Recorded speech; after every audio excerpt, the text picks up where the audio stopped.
সবাইকে good morning. সবাই কেমন আছো? আজকে সকাল সকাল উঠে পড়েছি ঘুম থেকে, কারণ আজকে তো আমাদের আছে পিকনিক। সকাল সকাল চলে এসেছি আমরা সবজি বাজারে সবজি নেওয়ার জন্য। তারপরে আমরা নিতে চলেছি দইয়ের দোকানে। দই নেওয়া হয়ে গেলে আমরা ঠিক বাড়ির দিকে চলে আসলাম। দেখো আমাদের তো সব কিছু নেওয়া কমপ্লিট হয়ে গেছে, এবার চলো বাড়ি। এদিকে দেখো তিরপল টাঙিয়ে তো এদিকে রেডি হচ্ছে, আর আমরা এদিকে বাজার করে নিয়ে চলে এসেছি।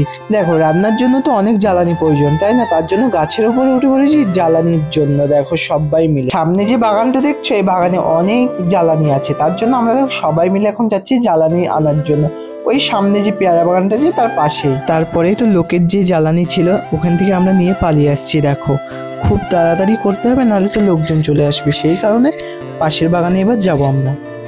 এদিকে দেখো, এদিকে তো একটা বড় জ্বালানি দেখেছি, তার জন্য বলছে যে এই জ্বালানিটাই চল নিয়ে যাই, কিন্তু এটা তো হবে না, এটা খুব একটা ভালো না, পচে গেছে।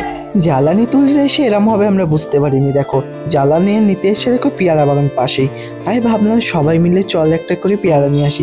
আর পেয়ারা নিতে এসছে তো দেখেছি একটাও পেয়ারা নেই, কারণ সব কাঁচা। সেই কারণে আমরা এখন কিন্তু পেয়ারা বাগানের ভিতরে খুঁজেই দেখো পেয়ারাগুলো কিন্তু সব। দেখো রাতের বেলায় তো আমরা পেঁপে চুরি করতে এসেছি দেখো লোকের গাছে, আর দেখো পেঁপেগুলো একটা তো পেরে নিয়েছে, তারপরে আর একটা দরকার আমাদের। তার জন্য দেখো ওই গাছের উপরে দেখো একটা মোটা পেঁপে রেখেছে, ওটা তো কিছুতেই পারতে পারছে না, তাই আমি ভাবলাম আমিই পেরে দিই, ধর ফোনটা। তার জন্য আমি পেরে দিলাম পেঁপেটা, কিন্তু খুব বড় বড় ছিল পেঁপেগুলো। এদিকে দেখো সন্ধ্যাবেলা তো হয়ে গেছে, তার জন্য সবাই চলে এসেছে, এবার কাটাকুটি হচ্ছে, এবার রান্না চাপানো হবে। তার জন্য চালটাকে তো ভিজিয়ে রেখেছি, এদিকে এবার চাটনিটা শুরু হবে। এই সবজিগুলো সব কাটা হচ্ছে। প্রথমে তো চাটনিটা হবে, তার জন্য দেখো উনুন ধরানো হচ্ছে চাটনিটা হবে বলে।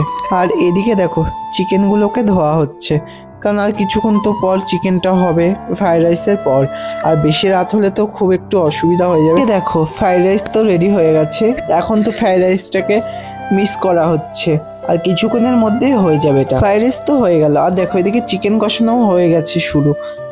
তারপর দেখো আমাদের তো এবার খাওয়া দাওয়া শুরু হবে, তার জন্য দেখো এখানে পাতা দেওয়া হবে এক্ষুনি। আর সবাই মিলে কিন্তু আমরা বসে পড়েছি মজা করে। দেখো এখানে সবাই আছে। তারপর দেখো ফ্রাইড রাইস চলে এসেছে আমাদের কাছে।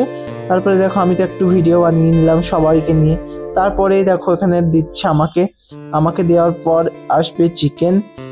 তারপরে দেখো সবাইকে বাটিতে বাটিতে কিন্তু চিকেন দেওয়া হচ্ছে, কারণ বাটি মানে সব এক জায়গায় করে নিয়েছে, তারপরে একটা একটা করে দিয়ে দিচ্ছে সবাইকে।